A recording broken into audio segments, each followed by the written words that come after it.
Hi, here's another video. I've got this discarded mantle clock, which I'm going to transform from this to this. And it's quite a long video, so bear with me. Okay, here's the clock here. It's just a cheap plywood clock. It's not an Estonia or anything like that. To show you here, it's just made out of plywood. One of the hands are missing, and as you can see, some of the plywood is chipped here. And if you have a look inside here, you can see the clock works, which I'm going to discard. It's an old chime clock, and there's a manufacturer's sticker on the back, which I'll show you later. It's made locally. Okay, so first thing I'm going to do is dismantle it. The door's half hanging off anyway, and then like I said before, I'm going to replace these clockworks inside. So I'm just removing the clock works there, and then I'm just going to remove the clock face and the chime. The clock face is metal with the cover, you can see there, and this is the actual clock housing. Like I said, it's just cheap, made out of plywood. So what I'm going to do is give it a clean, just get rid of the varnish or whatever it was covered with. Just give it a blast with the jet blaster. And like I said, I'm just trying to get rid of some of this varnish or whatever it was painted with, inside and out.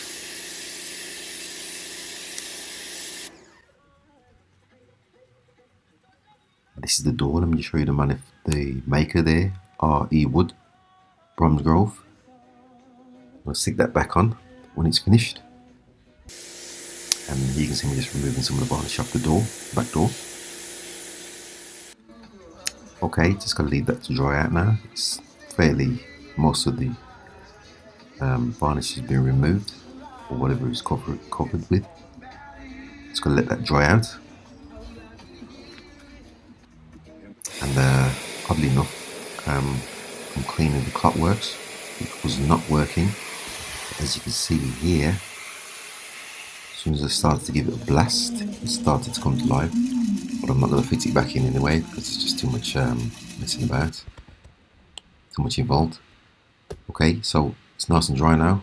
So what I'm going to do, I'm going to cover the unit in PVA, just mix it up here, just to seal it, just to seal the wood. I'm just going to paint the whole thing with PVA and allow that to dry once it's fully painted. Just get a couple of coats, as you can see there. Just going to leave that to dry also. Now that that's dried, just going to upholster it. So I'm going to cover it with this red fur, fox fur,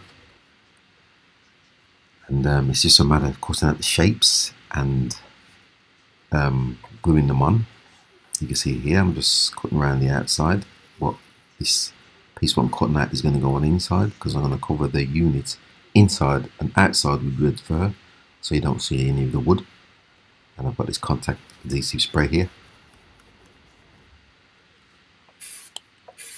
So it's just a matter of, I'm going to start with the inside. It's just a matter of spraying the inside of the unit, you can see there.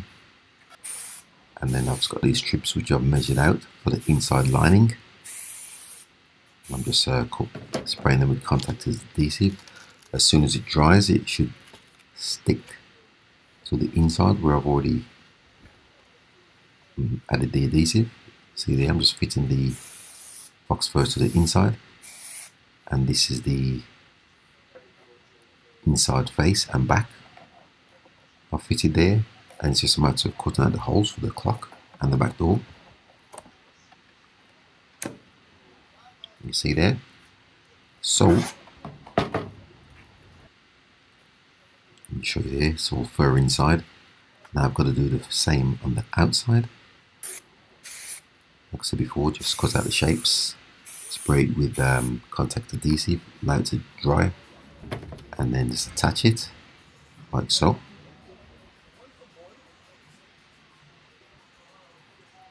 I want to cover the bottom as well. So you can see me just on the front, just got to do the back. I'm just going to form it into these moulding at the bottom. So it takes the shape, the fur, and you can see me just fit the fur in the bottom. Okay, that's pretty much done now. It's pretty much covered. Just going to sort the door out, as well as cut out the clock face and the back door. You can see it done here. I'll show you a close up there. That's the unit completely covered. Once I've sorted out the back door.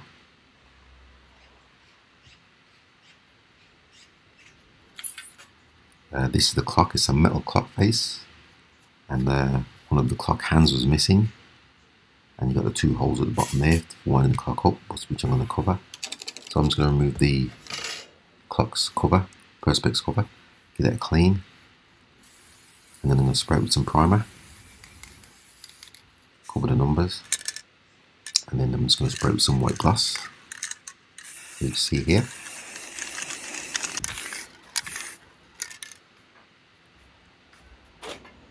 You close up there. Now that that's done, all I've got to do now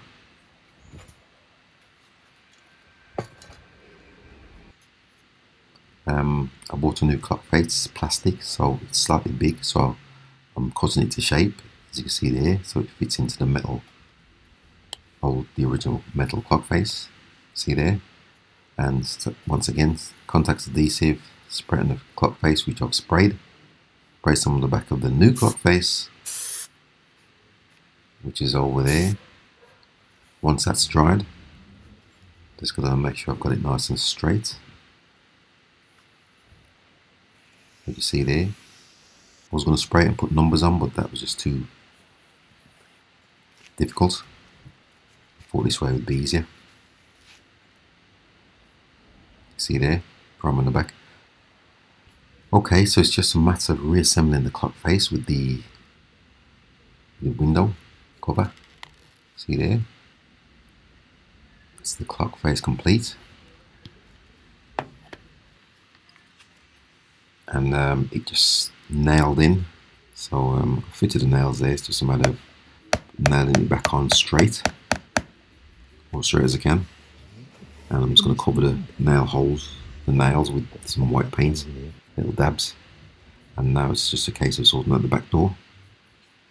You can see me just covering that also, both sides. Just going to cover the back door and put hinges on. Okay, I bought the clock mechanism off the internet, and let me just show you here. Pop the battery inside, and it makes this ticking noise. You can hardly hear it when it's fully covered in fur, but I'm just fitting that now, just fitting the new clock mechanism with the ticking. And it's just a matter of tightening up this nut here. And you can see me just fitting new clock hands. That's an hour hand. I'm just popping a minute hand here on also. And then I've got a red one for the seconds.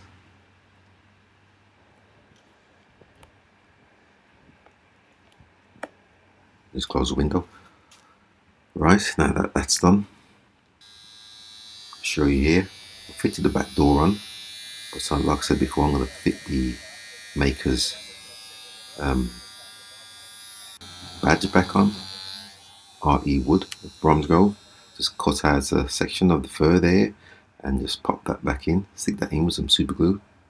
See, I put the original maker's emblem in there. Just close that. I've got a little hook on the back which is difficult to close with one hand. Okay, so this is the finished item here. Got the clock fully assembled, and let me show you the back.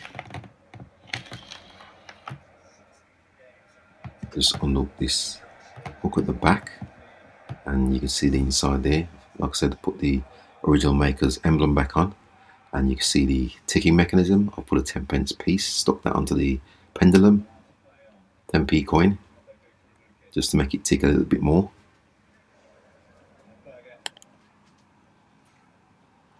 And you can see I've put the hinges on as well, and I've just made a makeshift latch to lock it. Like I said, it's difficult to lock it with one hand. Okay, this is the finished item.